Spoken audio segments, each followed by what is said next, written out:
ദേശീയ അധ്യക്ഷൻ രാഹുൽ ഗാന്ധി ഈ ലോക്സഭാ തെരഞ്ഞെടുപ്പിൽ ഉത്തർപ്രദേശിന് വിഭിന്നമായി മറ്റൊരു മണ്ഡലവും കൂടി, അമേഠിയിൽ നിന്ന് വിഭിന്നമായി മറ്റൊരു മണ്ഡലവും കൂടി അദ്ദേഹം നോക്കുകയാണ്. അദ്ദേഹം ദക്ഷിണേന്ത്യയാണ് അദ്ദേഹം പ്രിഫർ ചെയ്യുന്നത് എന്നാണ് AICCയുടെ നിലപാട്. ദക്ഷിണേന്ത്യ പ്രിഫർ ചെയ്യുമ്പോൾ വയനാട് കേരളത്തിലെ KPCC രാഹുൽ ഗാന്ധിയെ കേരളത്തിൽ മത്സരിക്കാൻ ക്ഷണിക്കുകയാണ്. വയനാട് ലോക്സഭാ മണ്ഡലം രാഹുൽ ഗാന്ധിക്ക് കൊടുക്കാനായി താല്പര്യം അറിയിക്കുന്നു KPCC. അതിന്റെ എല്ലാ ചർച്ചകളിലും നേരിട്ട് ഇടപെടുന്നത് പ്രവർത്തക സമിതി അംഗം ഉമ്മൻചാണ്ടിയാണ്. ഉമ്മൻചാണ്ടിയുടെ സ്ഥാനാർത്ഥിയാണ് T സിദ്ദിഖ് വയനാട്ടിൽ മത്സരിക്കുന്നത് ഫിക്സ് ചെയ്തിരിക്കുന്നത്. ആ രീതിയിലാണ് ചർച്ചകളൊക്കെ പോയത്. പക്ഷേ രാഹുൽ ഗാന്ധി മത്സരിക്കുന്നു എങ്കിൽ T സിദ്ദിഖ് അവിടെ പിന്മാറും. അങ്ങനെ വയനാട് ദേശീയ ശ്രദ്ധയിലേക്ക് പോകും എന്നുള്ളതാണ്. രാഹുൽ ഗാന്ധിയെ പോലൊരാൾ ദക്ഷിണേന്ത്യയിൽ മത്സരിക്കാൻ എത്തുമ്പോൾ പ്രത്യേകിച്ചും കോൺഗ്രസിന് ഏറെ പ്രതീക്ഷയുള്ള സംസ്ഥാനം കേരളമാണ്. ആ കേരളത്തിലേക്ക് മത്സരിക്കാൻ എത്തുമ്പോൾ അതും വയനാട് സെലക്ട് ചെയ്യുമ്പോൾ രാഹുൽ ഗാന്ധി വളരെയേറെ സൂക്ഷിക്കണം എന്ന് പറയുന്നവരാണ് രാഷ്ട്രീയ നിരീക്ഷകർ, നിഷ്പക്ഷരായിട്ടുള്ള രാഷ്ട്രീയ നിരീക്ഷകർ. കണക്കുകൾ തന്നെയാണ് അതിന് കാരണം. കോൺഗ്രസുകാർ ആവേശം കൊള്ളുന്ന അതിനപ്പുറത്തേക്ക് കേരളത്തിന്റെ ഒരു രാഷ്ട്രീയ സമവാക്യവും കേരളത്തിന്റെ മറ്റു കാര്യങ്ങളുമൊക്കെ പരിഗണിച്ചു വേണം രാഹുൽ ഗാന്ധി വയനാട് തെരഞ്ഞെടുക്കാനുള്ള നിരീക്ഷണമാണ് വരുന്നത്. അത് കണക്കുകളെയാണ് ആശ്രയിക്കുന്നത്. 2009 വയനാട് പാർലമെന്റ് മണ്ഡലം കോൺസ്റ്റിറ്റ്യൂട്ട് ആവുമ്പോൾ അവിടെ മത്സരിക്കുന്നത് MI ഷാനവാസ് ആണ്. MI ഷാനവാസ് അവിടെ മത്സരിക്കുകയും വയനാട്ടിൽ നിന്ന് അദ്ദേഹം വിജയിക്കുകയും ചെയ്തു. അദ്ദേഹം വിജയിക്കുമ്പോൾ അദ്ദേഹത്തിന്റെ തൊട്ടടുത്ത സ്ഥാനാർത്ഥി CPIയുടെ അഡ്വക്കേറ്റ് M റഹമത്തുള്ളയായിരുന്നു. റഹമത്തുള്ളയെ 1,53,439 വോട്ടുകൾക്കാണ് MI ഷാനവാസ് പരാജയപ്പെടുത്തുന്നത് 2009. അപ്പോൾ 2009 MI ഷാനവാസിന്റെ ഭൂരിപക്ഷം 1,53,439 വോട്ട്.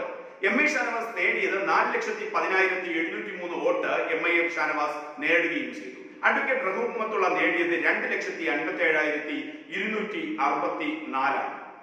ഇവിടെ ശ്രദ്ധിക്കേണ്ട ഏറ്റവും പ്രധാനപ്പെട്ട കാര്യം ഈ തെരഞ്ഞെടുപ്പിൽ K മുരളീധരൻ NCPയുടെ സ്ഥാനാർത്ഥിയായി അവിടെ മത്സരിച്ചു എന്നുള്ളതാണ്.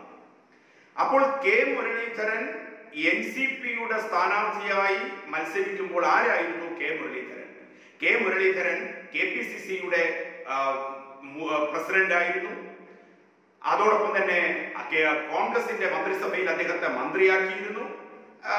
ഉപതെരഞ്ഞെടുപ്പിൽ അദ്ദേഹം തോറ്റു, അത് മറ്റൊരു കാര്യം. അതിനപ്പുറത്തേക്ക് K കരുണാകരൻ എന്ന ജയന്റ് ഫിഗറിന്റെ മകനാണ്.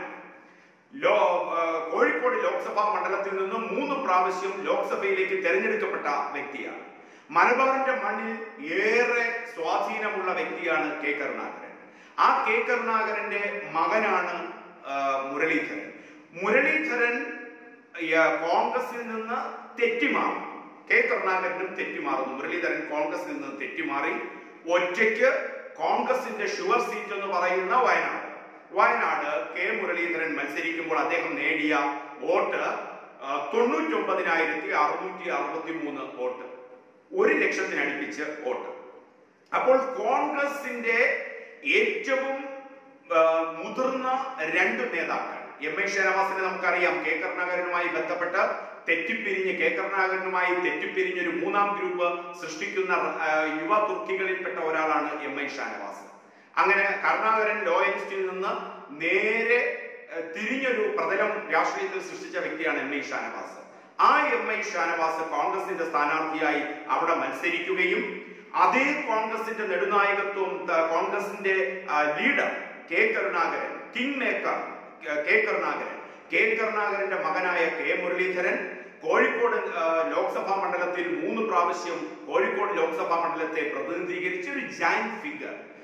മലബാറിലുടനീളം വ്യക്തിബന്ധങ്ങൾ, രാഷ്ട്രീയത്തിനപ്പുറത്തേക്ക്, സമുദായത്തിനപ്പുറത്തേക്ക്, മത ഇടങ്ങളിൽ അപ്പുറത്തേക്കൊക്കെ വ്യക്തിബന്ധങ്ങളുള്ള K മുരളീധരൻ അവിടെ മത്സരിച്ച് 1,00,000 അടുപ്പിച്ച് വോട്ട് നേടുമ്പോഴും അവിടെ ഈ കോൺഗ്രസിന്റെ നേതാവ് MI ഷാനവാസ് നേടിയ വോട്ടും അദ്ദേഹം നേടിയ ഭൂരിപക്ഷവുമാണ് ശ്രദ്ധിക്കേണ്ടത്. അദ്ദേഹം 1,53,439 വോട്ട് ഭൂരിപക്ഷത്തിൽ എം.ഐ. ഷാനവാസ് മണ്ഡലത്തിൽ ജയിച്ചു കയറുകയാണ്. കെ മുരളീധരൻ വരുന്നതോടുകൂടി UDF വോട്ടുകളിൽ വലിയ തോതിൽ വിള്ളലുകൾ ഉണ്ടാക്കിയിട്ടുണ്ട്. അപ്പോൾ UDF വോട്ടുകളിൽ വലിയ തോതിൽ വിള്ളലുകൾ ഉണ്ടാക്കുകയും ആ തരത്തിൽ കെ മുരളീധരൻ ഒറ്റയ്ക്ക് നേടിയ 1,00,000 വോട്ട് അതും അറിഞ്ഞിട്ട് പോലും, അത്രയും സ്പ്ലിറ്റ് ഉണ്ടായിട്ട് പോലും അവിടെ എം.ഐ. ഷാനവാസ് 1,53,439 വോട്ടിന് വിജയിക്കുകയാണ്. ഇത് 2009 ചിത്രം. ഇനി 2014 ചിത്രത്തിലേക്ക് വരുമ്പോഴാണ് ഇതിന്റെ വേരിയേഷൻ മനസ്സിലാക്കുന്നത്. 2014 ഇതേ മുരളീധരൻ ഇവിടെ UDF-നോട് ചേർന്നിട്ടുണ്ട്, കോൺഗ്രസ് പ്രസ്ഥാനത്തിലുണ്ട്. ഇത്തരത്തിലുള്ള അഭിപ്രായ വ്യത്യാസങ്ങളോ അല്ലെങ്കിൽ വലിയ തോതിലുള്ള വെല്ലുവിളികളോ ഒന്നും നേരിടാതെയാണ് 2014 ലോക്സഭാ തെരഞ്ഞെടുപ്പിൽ എം.ഐ. ഷാനവാസ് മണ്ഡലത്തിൽ മത്സരിക്കുന്നത്. അന്ന് മണ്ഡലത്തിൽ മത്സരിക്കുമ്പോൾ CPI-യുടെ സമുന്നതനായ നേതാവ് സത്യൻ മൊകേരിയാണ് എതിർ സ്ഥാനാർത്ഥി. അവിടെ എം.ഐ. ഷാനവാസ് നേടിയ വോട്ട് 3,77,035. 2009 എം.ഐ. ഷാനവാസ് നേടിയ വോട്ട് 4,10,703. 2014 എത്തുമ്പോൾ എം.ഐ. ഷാനവാസ് നേടിയ വോട്ട് 3,77,035. സത്യൻ മൊകേരി നേടുന്നത് 3,56,165. അവിടെ 2009 CPI-യുടെ സ്ഥാനാർത്ഥി റഹമത്തുള്ള നേടുന്നത് 2,57,264. അപ്പോൾ എം.ഐ. ഷാനവാസിന്റെ ടോട്ടൽ ഓഡ്സിൽ ഗണ്യമായ കുറവ് വരുന്നു. കെ മുരളീധരൻ 2009 ഒരു കോൺഗ്രസിന്റെ വിമത സ്ഥാനാർത്ഥി എന്നുള്ള അർത്ഥത്തിൽ തന്നെ NCP-യിലാണെങ്കിലും മത്സരിച്ചിടത്ത് നിന്ന് കെ മുരളീധരൻ എന്ന ഫാക്ടേഴ്സ് ഒക്കെ ഒന്നിച്ചു വന്നിട്ട് കൂടി ഇദ്ദേഹത്തിന്റെ ടോട്ടൽ ഓഡ് ഷെയർ കുറയുകയാണ്. CPI സത്യൻ മൊകേരി വോട്ട് വർദ്ധിപ്പിക്കുകയും ചെയ്തു.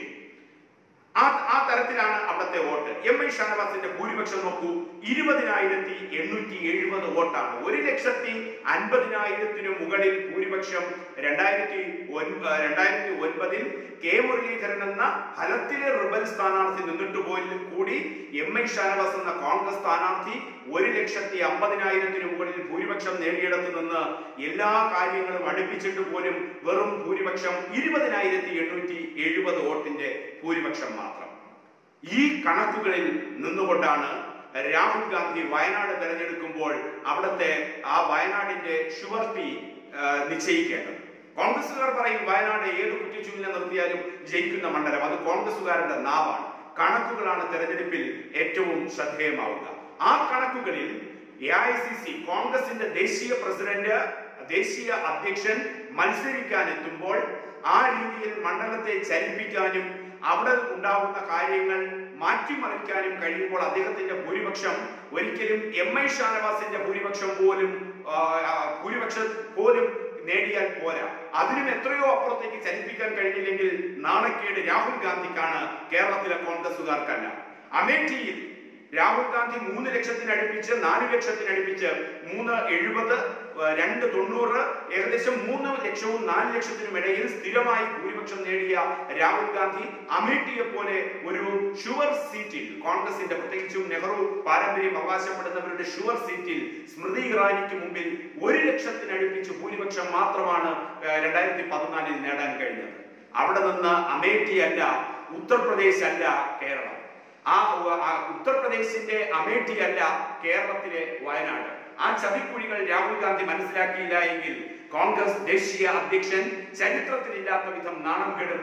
ആ നാണം കെടൽ ഒരുപക്ഷെ അമേഠിയിലെ നാണംകെടലിനപ്പുറത്തേക്ക് വയനാട്ടിൽ നാണം കെടും എന്നുള്ളത് രാഹുൽ ഗാന്ധി തിരിച്ചറിയപ്പെടേണ്ടതുണ്ട്. മറ്റു ഫാക്ടേഴ്സും കൂടി 2014 ഒന്ന് നോക്കാം. BJP-യുടെ വോട്ട് എത്രയാണ്?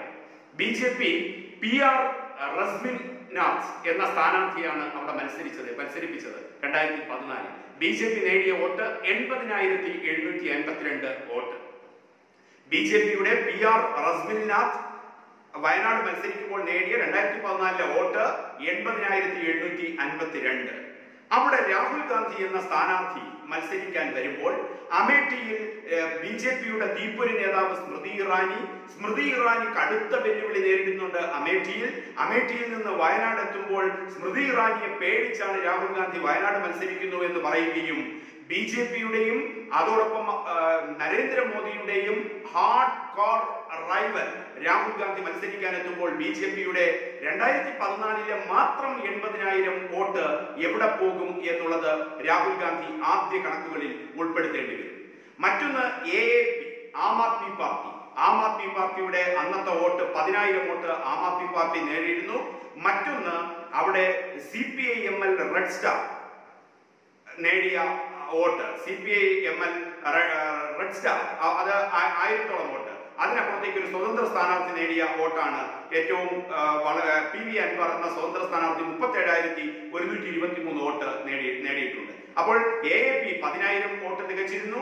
അവിടെ BJP 80,000-ലധികം വോട്ട്, ഈ സ്വതന്ത്ര സ്ഥാനാർത്ഥി PV അൻവർ 37,000-ൽ പരം വോട്ട്, അതോടൊപ്പം തന്നെ SDPIയുടെ വോട്ട്, SDPI 14,000-ൽ പരം വോട്ട് ആ മണ്ഡലത്തിൽ നേടി. അതോടൊപ്പം വെൽഫെയർ പാർട്ടി 12,000-ൽ പരം വോട്ട് നേടിയിട്ടുണ്ട്. വെൽഫെയർ പാർട്ടി ഇക്കുറി കോൺഗ്രസിന് പിന്തുണ നൽകുകയും ചെയ്യും. ആ രീതിയിലാണ് അവരുടെ നിലപാട് വരുന്നത്. അപ്പോൾ എന്തായാലും ഈ കണക്കുകൾ 2014-ലെ ഈ കണക്കുകൾ രാഹുൽ ഗാന്ധി വ്യക്തമായി മനസ്സിലാക്കുക. കെ മുരളീധരനെ പോലെ ഒരാളൊക്കെ എതിർത്ത് മത്സരിച്ച 2009-ൽ 1,50,000-ലധികം ഭൂരിപക്ഷത്തിൽ MI ഷാനവാസ് വിജയിച്ച ആ മണ്ഡലത്തിൽ 2014-ൽ കോൺഗ്രസിന്റെ അവസ്ഥ വെറും 20,000 ആയിരുന്നു. MI ഷാനവാസിന്റെ ഭൂരിപക്ഷം. കോൺഗ്രസിൽ മറ്റ് അസ്വാരസ്യങ്ങളോ മറ്റു കാര്യങ്ങളോ ഒന്നും ഉണ്ടായിരുന്നില്ല. ഈ കണക്കുകൾ അവിടെ വരുന്ന BJPയുടെ കണക്ക്, അതോടൊപ്പം തന്നെ മറ്റു കാര്യങ്ങളൊക്കെ വയനാടിനെ സംബന്ധിച്ചിടത്തോളം അതൊക്കെ പരിഗണിച്ച് വരുമ്പോൾ രാഹുൽ ഗാന്ധി ഒന്ന് സൂക്ഷിക്കുന്നത് നല്ലതായിരിക്കും എന്ന മുന്നറിയിപ്പാണ് നിഷ്പക്ഷരായിട്ടുള്ള രാഷ്ട്രീയ നിരീക്ഷകർ പറയുന്നത്. പ്രത്യേകിച്ചും കോൺഗ്രസിന്റെ ദേശീയ അധ്യക്ഷൻ മത്സരിക്കാൻ എത്തുമ്പോൾ ഈ 20,000-ന്റെ ഭൂരിപക്ഷം ഉണ്ടായാൽ പോരാ. അവിടെ MI ഷാനവാസ് മത്സരിച്ച 1,50,000-ന് മേൽ ഭൂരിപക്ഷമെങ്കിലും പോകേണ്ടതുണ്ട്. അമേഠിയിൽ പോലും രാഹുലിന്റെ 2014-ലെ ഭൂരിപക്ഷം 1,00,000-ആണ്. അദ്ദേഹത്തിന്റെ ഷുവർ സീറ്റിൽ കേരളത്തിന്റെ രാഷ്ട്രീയ സമവാക്യങ്ങളൊക്കെ ഏതു തരത്തിലാണ്? മൊത്തത്തിൽ തെരഞ്ഞെടുപ്പ് ഒരു വാർത്ത സൃഷ്ടിക്കാം. ഒരു ചരിത്രം ആണ് ഒരു ദേശീയ നേതാവ് പ്രത്യേകിച്ചും ആ തരത്തിൽ മത്സരിക്കാൻ കേരളത്തിലേക്ക് എത്തുക. കേരളത്തിന്റെ ഒരു പൊതു രംഗത്തെ മാറ്റിമറിക്കാനൊക്കെ സാധിക്കും. പക്ഷേ ഈ കണക്കുകൾ, ഈ തെരഞ്ഞെടുപ്പ് കണക്കുകൾ രാഹുൽ ഗാന്ധിയെ പോലെ ഒരു സ്ഥാനാർത്ഥിക്ക് അഭിമാന പോരാട്ടം നടത്തുന്ന തരത്തിലേക്ക് വയനാടിന്റെ മണ്ണ് പാകപ്പെട്ടിട്ടുണ്ടോ എന്ന് കൂലംകഷമായി പഠിക്കുന്നത് നന്നായിരിക്കുമെന്ന നിരീക്ഷണമാണ് രാഷ്ട്രീയ വൃത്തങ്ങളിൽ നിന്നും ഉയരുന്നത്.